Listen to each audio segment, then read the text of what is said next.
أحبائي الكرام، أسعد الله صباحكم بكل خير. أشقائي، اليوم حلقتنا وهي عبارة عن نقلنا منزل الطيور إلى هذه الحديقة. أحبائي، طبعا الحمام ما كان هنا في هذه أحبائي الجهة، كان في الأعلى، لكن نقلناه هنا في هذه الحديقة الجميلة مثل ما انتم شايفين.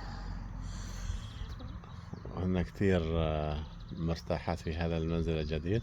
أحبائي، البروج مجهزة من حاضنة للبيوض وما شابه ذلك.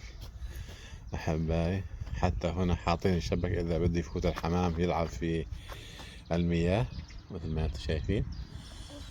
هنا أشوف أحبائي في حمام يمكن طاب على في لدينا أيضا بيوض للدجاج. هنا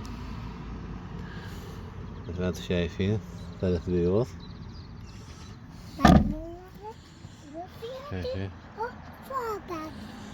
هنا طبعا الحمام أحبائي كان بالماضي ينتظرنا.